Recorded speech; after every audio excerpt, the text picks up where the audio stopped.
उपस्थित बंधूंनो आणि भगिनी,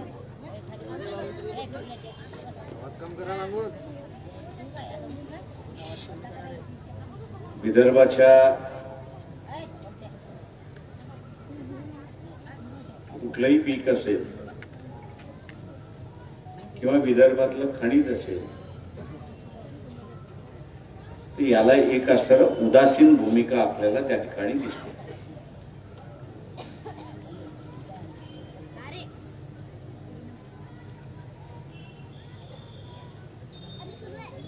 उदासीन भूमिका जी आहे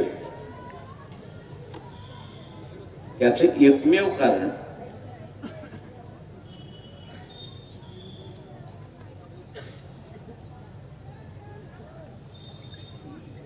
या महाराष्ट्राच्या राजकारणामध्ये ज्या विभागाचं उत्पन्न जास्ती त्याचा असणारा अधिकार. दुर्दैवाने अमरावती जिल्ह्यामध्ये 2 मंत्री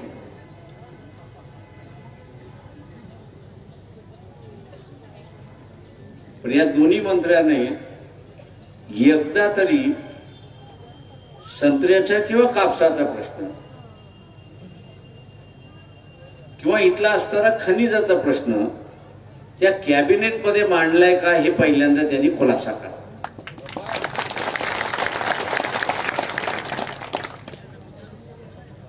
अमरावतीची गाडी पकडायची, मुंबईत उतरायचं, मंत्रालयामध्ये 2-3 दिवस बसायचं आणि पुन्हा अमरावतीला परत. इथं भेट दिली, तिथं भेट दिली, तिथं भेट दिली, त्याच्या पलीकडे काही नाही. आता मंत्री झाला नाही तर टाकीवरती चढ.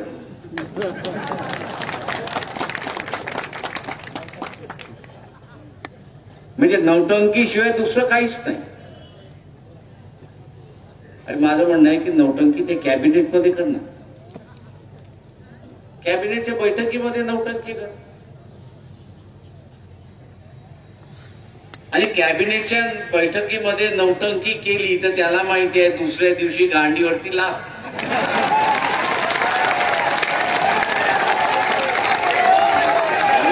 नौटंकी होणार नाही, तिथे नौटंकी होणार नाही. अधिकाऱ्यापुढे नौटंकी होईल, पाण्याच्या टाकीवरती नौटंकी होईल, पण कॅबिनेट मध्ये नौटंकी होणार नाही अशी असणारी परिस्थिती आहे.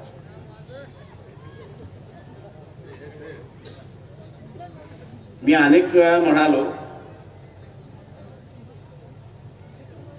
की विदर्भाच्या पिकांचा प्रश्न असेल किंवा इथल्या असणाऱ्या खनिजाचा प्रश्न असेल, पाण्याचा प्रश्न असेल, ही उदासीनता घालवायची असेल, आपणही ऐकत नाही. आम्ही नुसतं बोलत राहतो की वेगळा विदर्भ झाला पाहिजे. मानसिकता आहे का? फक्त तोंडाची मानसिकता आहे का? बोलण्याची मानसिकता आहे का? निवडणुकीमध्ये मतदान देण्याची मानसिकता आहे का विदर्भासाठी? ती दिसत तर नाही. शरद जोशी बिचारे गेले, त्यांनी मी त्यांच्याबरोबर मार्च काढला होता.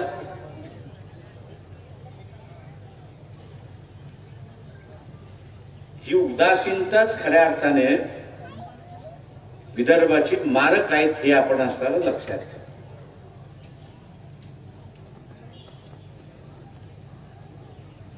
आज आपण असणारे भाषण झाली तर या पिकाची 4 व्हरायटी निघाल्या, ह्याच्या 2 निघाल्या, ह्याच्या 3 निघाल्या.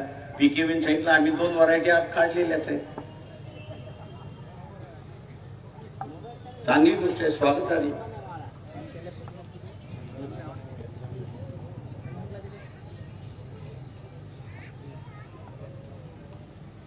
त्याची माहितीच कोणाला नाही. जशा अनेक गोष्टी दप्तरी ठेवण्यात आल्या तशी याही महाराष्ट्र शासनाने सांगितलं की हेही दप्तरी ठेवा.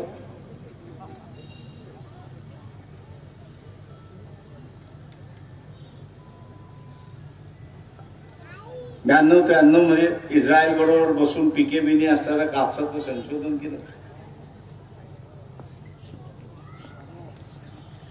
बरंच चांगलं संशोधन केलं. पण नंतर त्या संशोधनाचा प्रचारच झाला.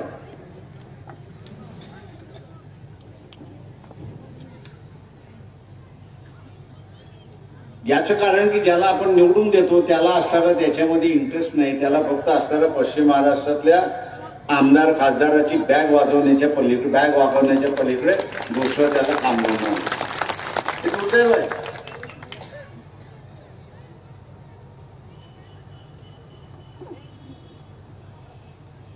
त्याला माहितीये मी बॅग वागवले तर मला मंत्रीपद मिळालं, मी बॅग वागवले नाही तर मला मंत्रीपद नाही.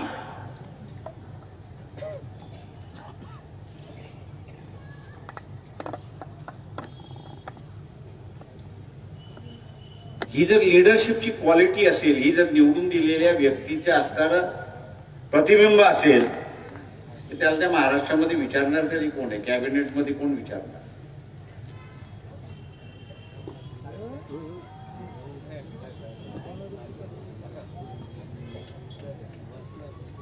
विभागाचा विकास करायचा असेल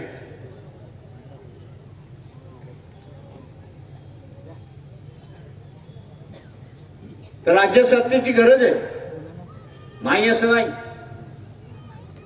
ती साथ मिळाली तर लोक त्या ठिकाणी पळायला लागतात. ती साथ मिळाली नाही तर लोक आपल्या परीने पळायला लागतात, पण ते त्यांना पळता येत नाही अशी परिस्थिती. जे काही प्रातिनिधिक स्वरूपामध्ये असणारा संत्र्यांच्या शेतकऱ्यांचं असणारं मनोगत आपण या ठिकाणी ऐकलं. माफक अपेक्षा होती.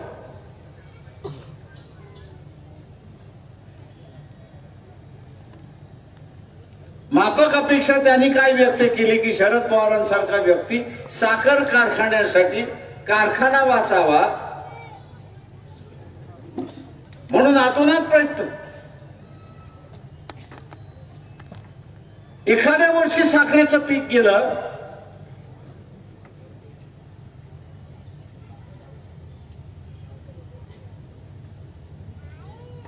तर साखर आयात होणार नाही याची दक्षता घेतली जाते.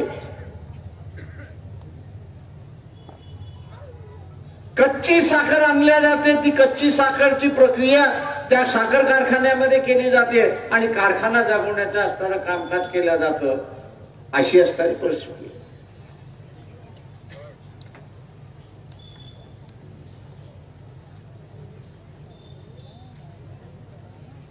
मराठवाडा आणि पश्चिम महाराष्ट्र आपण असं धरलं तर 108 साखर कारखाने,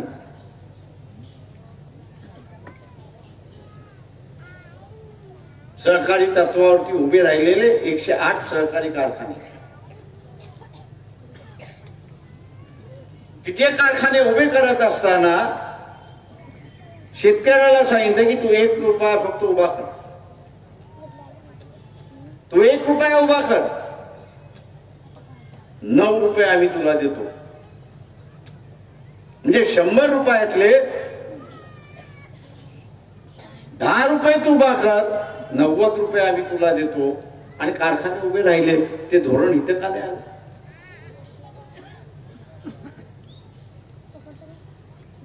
आज विदर्भातल्या बजेट मधलं बॅकलॉग आपण असणारा म्हणतो.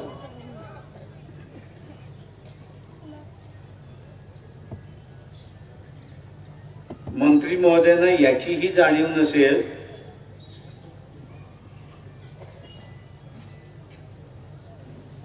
की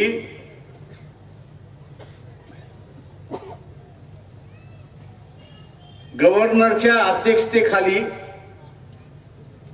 हा बॅकलॉग क्लिअर करण्यासाठी एक समिती असते.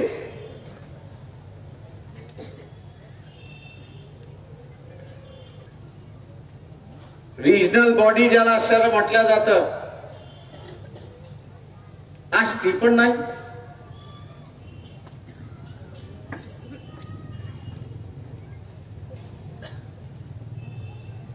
ती समिती जर असती तर कदाचित त्या समितीकडे निधी असतो. तो निधी हा संत्र्याचं प्रक्रिया केंद्र उभं करण्यासाठी आपण लढा तरी त्या ठिकाणी दिला असतो.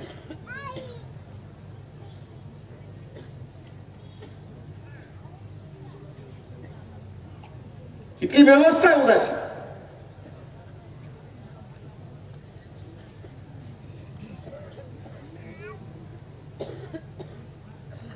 या उदासीनतेमध्ये आपणच खतपाणी घालतो हे लक्षात घ्या.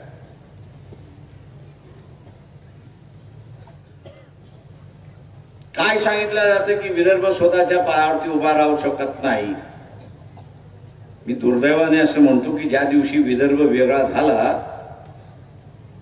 आणि मुंबईचं वेगळं राज्य झालं तर पश्चिम महाराष्ट्रावाले पुन्हा गाय बकऱ्या घेऊन या बाजूला आल्याशिवाय राहणार नाही. ही प्रथा होती, मी नवीन नाही सांगत ते, मी माझ्या मनाने नाही सांगत.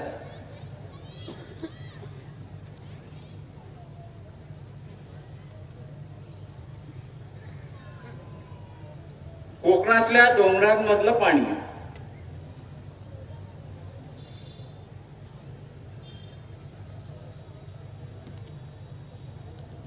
हे जर सातारा, सांगली, कोल्हापूर, पुणे आणि त्याच्यानंतर सोलापूर आणि आता असणारं उजनीचं असणारं पाणी उस्मानाबादला जाते, लातूरला जाते, बीडला आता जाईल.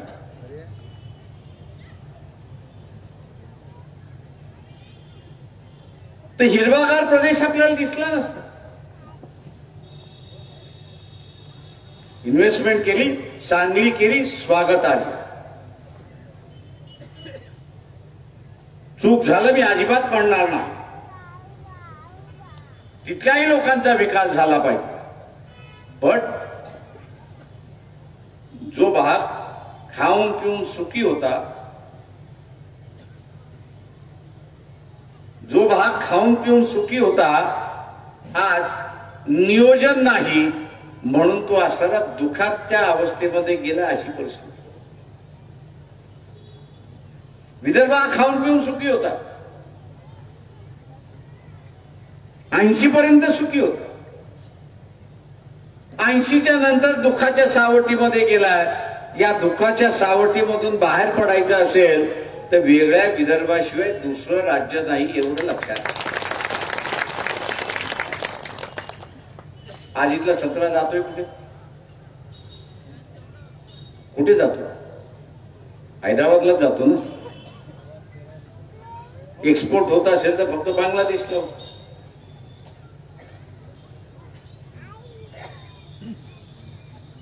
आपण जसं इथल्या तज्ञांकडून ऐकलं की याची क्वालिटी वाढवल्या शकते आणि याची क्वांटिटी सुद्धा वाढवल्या जाऊ शकते.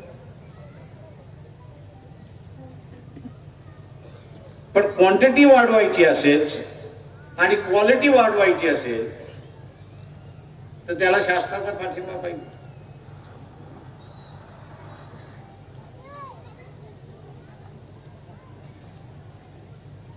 मी पीकेव्हीच्या असणाऱ्या पंचबाई आणि इतर सगळ्यांचा असणारा या ठिकाणी धन्यवाद देतो की त्यांनी एक सेंटर चांदूर रेल्वेमध्ये उघडण्याचं त्यांनी मान्य केलं आणि टेक्नॉलॉजी ट्रान्सफर करण्याचं घोषणा केली.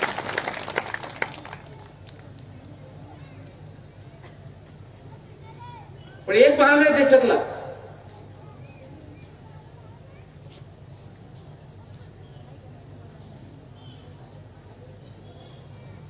कुठल्याही पिकाला जोपर्यंत राजेशाही नाही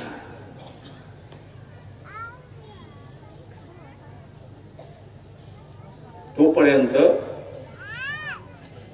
त्या पिकाची वाढ होत नाही. हे आपण लक्षात घ्या. त्या राज्याची वाढ.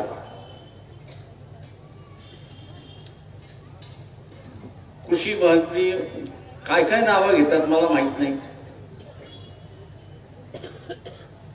पण मी त्यांना असं विचारतो, हा जो कोकणातला अल्फान्सो आहे हा अमेरिकेत जावा म्हणून प्रयत्न कोणी केला? कुठल्या मंत्र्यांनी केला?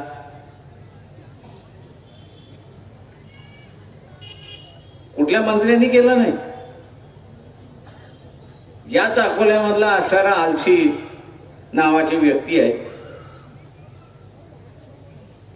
त्यांनी अमेरिकेच्या गव्हर्नमेंट बरोबर असणारा पत्रव्यवहार केला आणि त्यांनी असं सांगितलं की जगातला असणारा सगळ्यात चांगला आंबा हा अमेरिकेत येत नाही, त्याचे हे सगळे पॅरामीटर्स आहेत.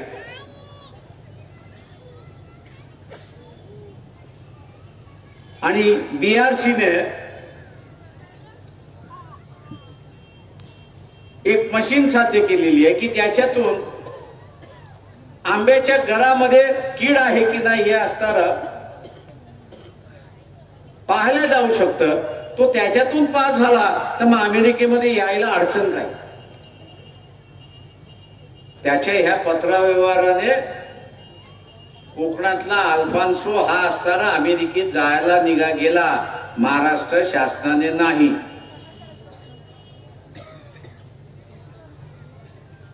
कोकणातलं पाणी पाहिजे पश्चिम महाराष्ट्रवाल्या, पण तिथल्या पिकाच्या संदर्भातला उदासीन भूमिका.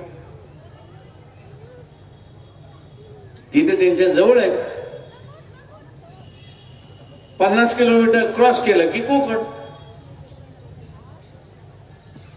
हा भाग तरी 650 किलोमीटर लांब आहे. मग आणखीनच उदासीनता.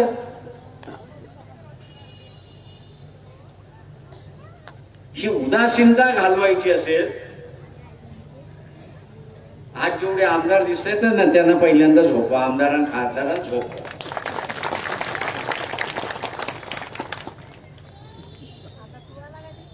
उद्याच्या निवडणुकीमध्ये झोपवायचं काम करायचं, दुसरं काहीच काम करायचं नाही.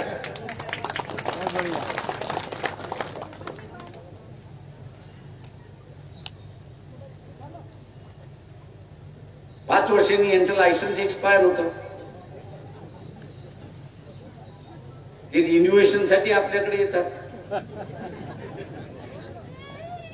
ते रिन्यू केलं नाही तर काय, गाडी जमली,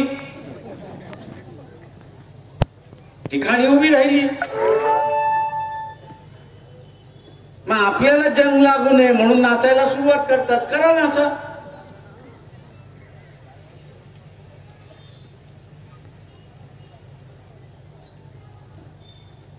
ही जी उदासीनता आहे,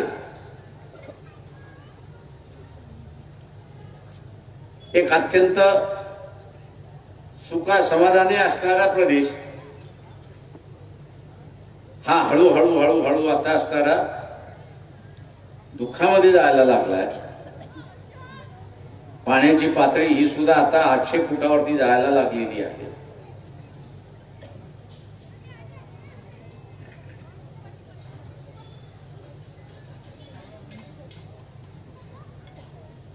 आपल्याला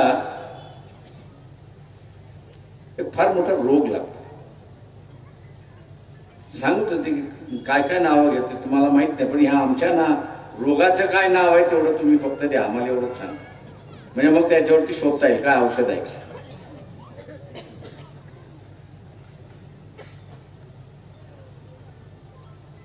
आमचा रोग काय आहे, कोणी यावं टपली मारून जावं,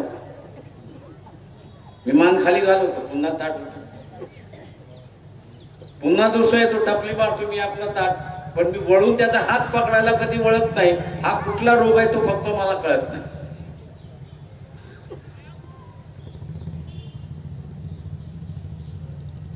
हा रोग कुठला.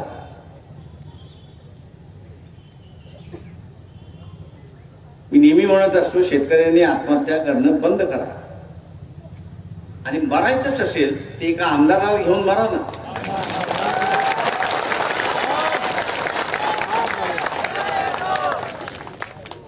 जो मरतो तो घेता की जातो, तो सुटतो, पण त्याच्या कुटुंबाचे हाल काय होतात. माझ्याकडे कोण आलं की मी उपोषणाला बसतो असं म्हणायला लागला तर मी आता त्याला म्हणायला लागतो हे तुझ्याकडे 250 रुपये दिलेत. तो म्हणतो कशासाठी. म्हटलं 1 लिटर घासले आणि उरलेली लाकडं तुझ्या बाजूला घेऊन बस. जाता येताना तू जर मेलास तर कोणाला दुःख झालं तर ते घासलेट घेईल, लाकडं घेईल, तुला पेटून देईल आणि मग समज. आता करणार जो उठतो म्हणतो तुम्ही उपोषणाला बसतो, मी आत्महत्याच करतो. अरे हे औषध नाहीये. महात्मा गांधींनी उपोषणाचं हत्यार वापरलं ना, नाही असं नाही, पण किती दिवस करायचे हे त्यांनी ठरवलं ना. 15 दिवस, 20 दिवस, 30 दिवस, 35 दिवस.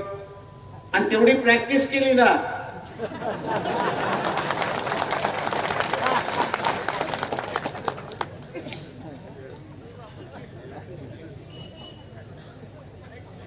आणि तुम्ही आता म्हणालात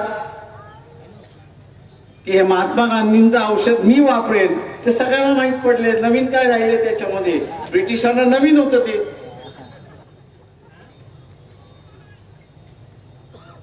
म्हणून महात्मा गांधीचं हत्यार ते चाललं त्यावेळेस.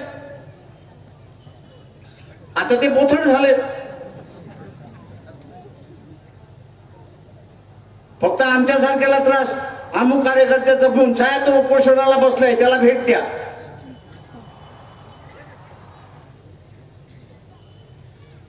आणि अर्धा दिवस त्याच्या भेटीमध्ये नुसतं निघून. काय होतंय तर त्याला कलेक्टरही भेटायला येत नाही, तो तहसीलदारही भेटायला येत नाही, आणि त्या तहसीलदाराचा बाबू जाताना बघतो आणि म्हणतो जाऊ द्या.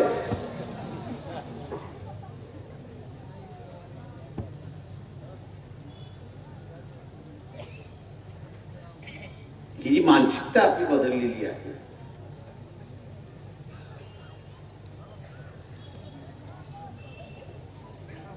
की निवडून दिल्यावरती अवलंबून राहणं ही जी आलेली आहे ही बदला. ते निवडून दिलेलं सांगितलं 5 वर्षांनी पुन्हा यायचंय की नाही यायचंय, ते यायचं आहे ना, मग हे सगळं करून घे. हे जर नाही झालं तर माझ्याकडे येऊच नको.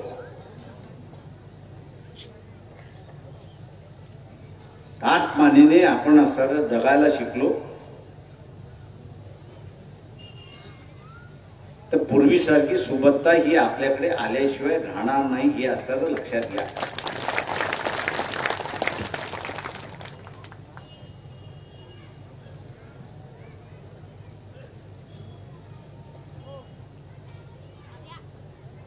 आणि म्हणून माझं आव्हान आहे आपल्या सगळ्या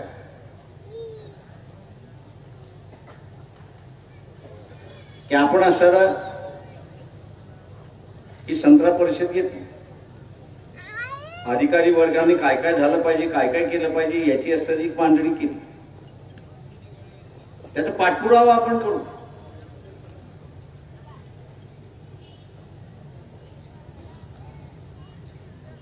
त्याचा पाठपुरावा केला जाईल. नाही असं नाही, एक परिषद घेतली आणि संपला असं नाही होणार.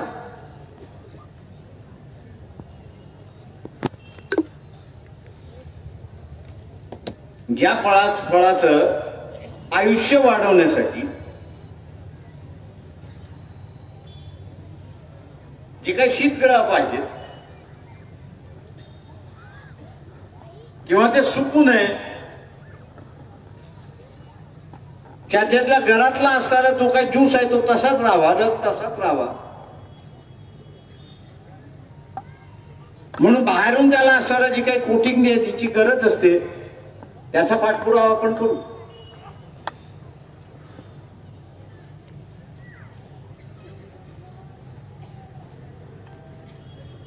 एक लक्षात घ्या की त्याच्यासाठी पुढाकार हा आपल्यालाच घ्यावा लागेल. अमरावतीमधली MIDC आहे ना, किती स्पिनिंग युनिट उभ्या राहिल्या तिथे? किती राहिल्या? किती स्पिनिंग युनिट उभ्या राहिल्या मागच्या 4 वर्षामध्ये?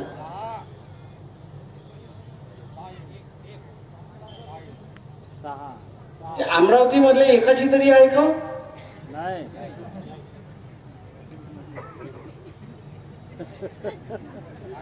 नाही ना. पाणी अमरावती, जमीन अमरावती,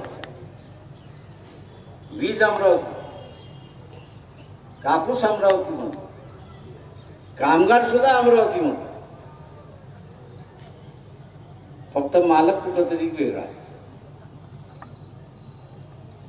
आणि मग उद्या आम्ही काय आंदोलन करणार की भूमिपुत्राला काम मिळालं पाहिजे. आणि जेव्हा भूमिपुत्राला शासनाने MIDC दिली 7% सबसिडी दिली, मग आम्ही का नाही उभं केलं? मी त्या आमदार खासदारांना विचारतो, अरे बाबा तुम्ही चोरला असतं तरी मला चाललं असतं.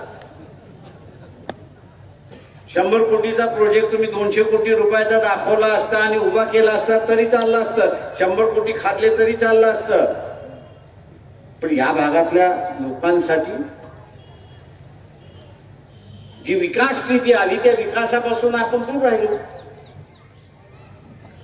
उद्याची इथली असतात शीतग्रस्त कोणी उभी करायची? कोल्ड स्टोरेज कोणी उभं करायचं? मला 50 जण द्या, मी उभे करून देतो तुम्हाला.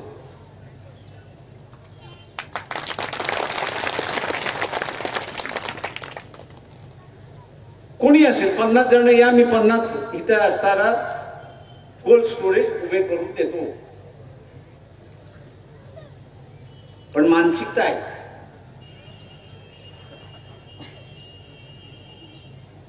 उद्या असणारं या फळातलं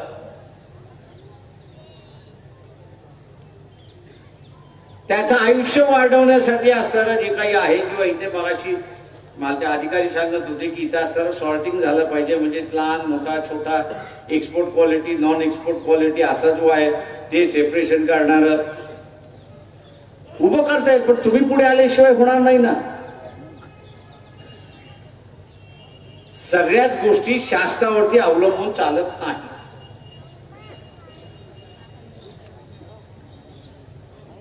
सगळ्याच गोष्टी इथे असताना शासनावरती सोडून चालत नाही. इथल्या खासदारबाईंनी रामदेव बाबाला सांगितलं असतं तर त्यांनी एक युनिट तरी टाकलं असतं.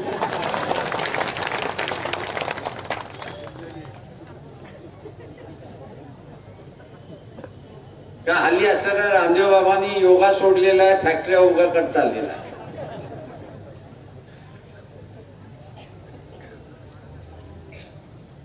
आणि म्हणून जोपर्यंत स्थानिक मंडळी पुढे येत नाही,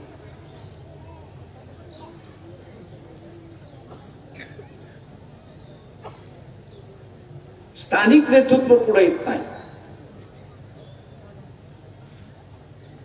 तोपर्यंत त्या भागाचा विकास होत नाही हे आपण लक्षात घ्या. मी अमरावतीच्या MIDCचं उदाहरण याच्यासाठी दिलं कारण का एक टेक्सटाईल हब म्हणून उभा राहतो. आलंय कोण तर मोदीचे नातेवाईक आले. आता इथले सगळे मंत्री संत्री चोर आहेत. त्यांना असं वाटतंय की आपला असताना अनिल देशमुख होतोय की काय, म्हणून येऊ द्या मोदीची माणसं नातेवाईक, आपल्याला काय घ्यायचं.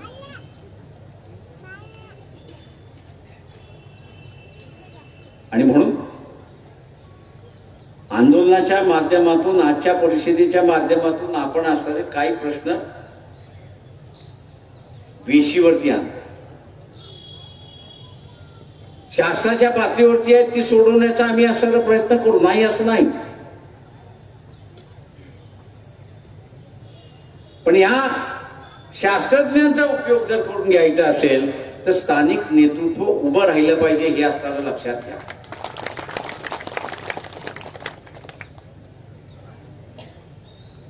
मी काही जणांना विचारतो तेव्हा मला ते सांगतात, प्रकाश आमच्या बापदाद्यामध्ये कोणी असणारा खेळात ठोकलेला नाही, तुम्ही तर कारखाना टाकायला सांगताय.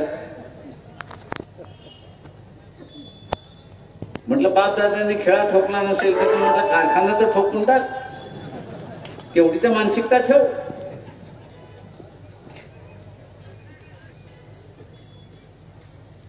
हिम्मत ही आपण केली पाहिजे.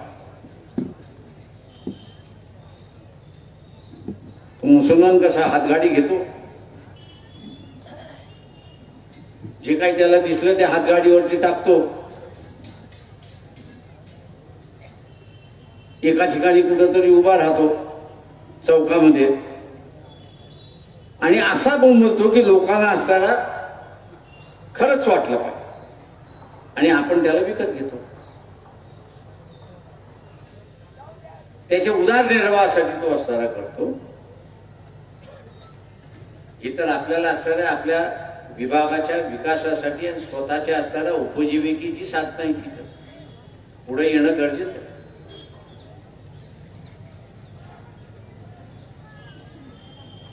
अमरावतीमधली असणारी वंचित बहुजन आघाडीची जी टीम आहे त्यांना आपण असणारा भेटलात की आम्हाला असणारा अमुक करायचं आहे, आम्ही निश्चितपणे आपल्याला सांगू. उभं करण्यामध्ये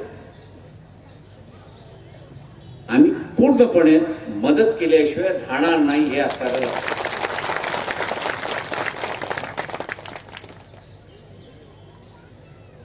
आत्ताचं जीवन हे असणारं आर्थिक जीवन आहे.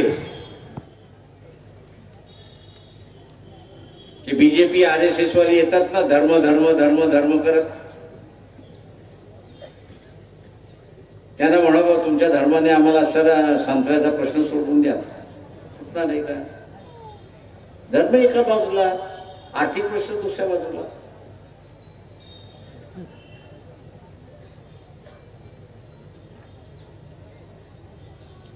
आणि म्हणून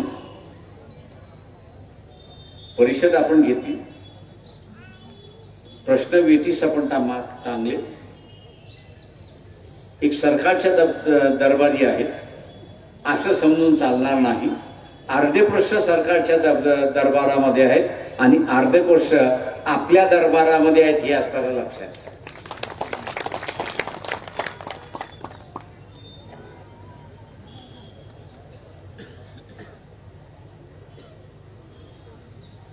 भुजेंद्र सिंग आपल्यातून निघून गेले, जे पहिले वक्ते होते ते पंजाबमधनं आहेत.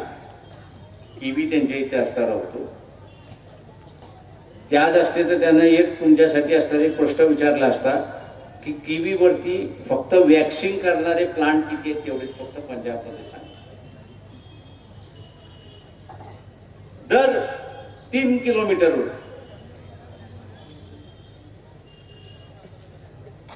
दर 3 किलोमीटरवरती हे केवीला वॅक्सिंग करणारा असणारा एक प्लांट आहे.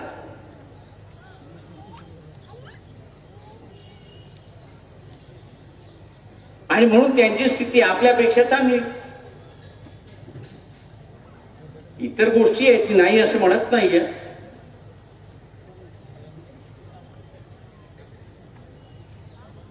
पण आपल्या इथला असणारा हा संत्रा स्टोअर करण्यासाठी हैदराबादला जातो अशी असणारी परिस्थिती आहे.